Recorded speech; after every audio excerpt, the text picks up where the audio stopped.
प्रदेश के मुख्यमंत्री योगी आदित्यनाथ ने सोमवार को राजधानी लखनऊ स्थित लोक भवन में 2800 करोड़ की पर्यटन विकास की परियोजनाओं का लोकार्पण और शिलान्यास किया।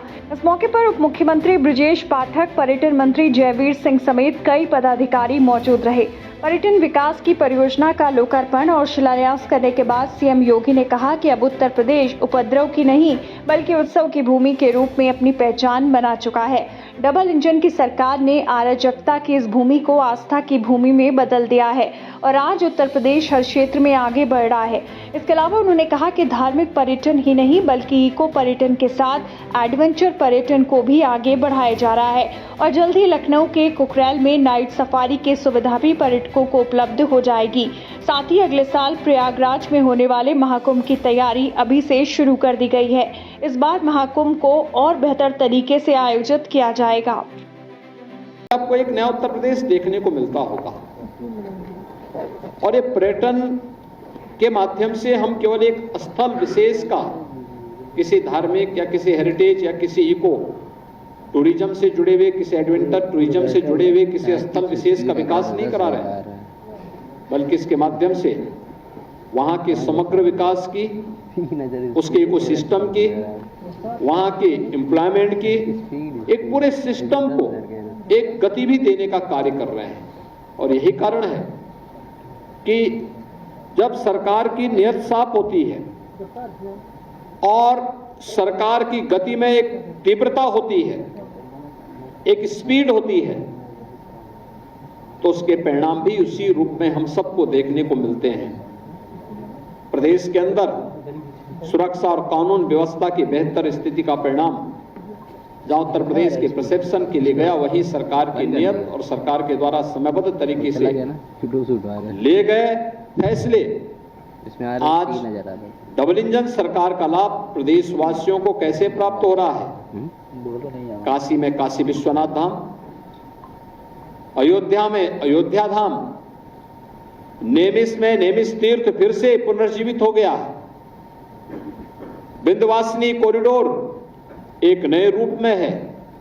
ब्रजभूमि फिर से दुनिया को अपनी ओर आकर्षित कर रही है और हर एक क्षेत्र में, चाहे वह प्रयागराज का कुंभ हो, चित्रकूट हो, सुख तीर्थ हो, बौद्ध तीर्थ स्थल हो, यानी सूफी परंपरा हो, भक्ति परंपरा हो, शक्ति के केंद्र हो, हेरिटेज एडवेंचर से, इको टूरिज्म से जुड़े हुए स्थल हो, इन सभी को व्यवस्थित तरीके से आगे बढ़ाने का ही परिणाम है कि जिस प्रदेश में पहले कोई आना नहीं चाहता था, आज उस प्रदेश में, उत्तर प्रदेश की आबादी आज उससे दोगुने टूरिस्ट उत्तर प्रदेश में आ रहे हैं। ये रिजल्ट है।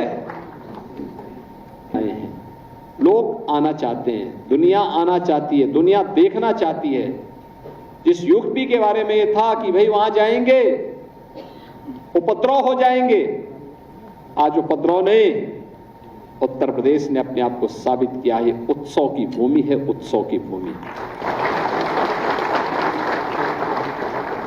जिस उत्तर प्रदेश के बारे में कहा जाता था कि अराजकता है, अराजकता नहीं है, उस अराजकता को डबल इंजन सरकार ने आस्था में बदल दिया है। आस्था को आजीविका के साथ भी बदला है।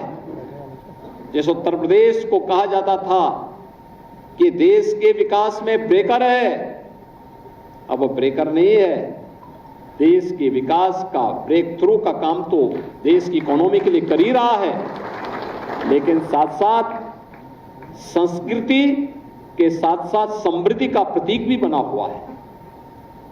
कोई मंदिर है, कोई हेरिटेज प्रॉपर्टी है, उसका व्यवस्थित विकास का कार्य हो रहा है।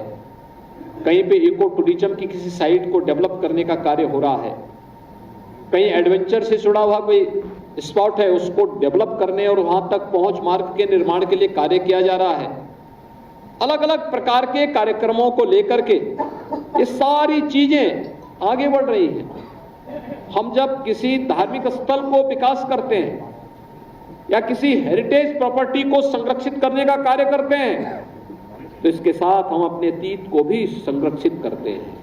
आने वाली पीढ़ी को विरासत के रूप में उस विकास के साथ जोड़ने का कार्य करते हैं कि वह अतीत की इन घटनाओं से कुछ प्रेरणा भी प्राप्त कर सके। यहाँ देखें, पर टूरिज्म के साथ साथ वह अपने अतीत के साथ जुड़ भी सके, उन गौरवशाली पलों के साथ जुड़ भी सके।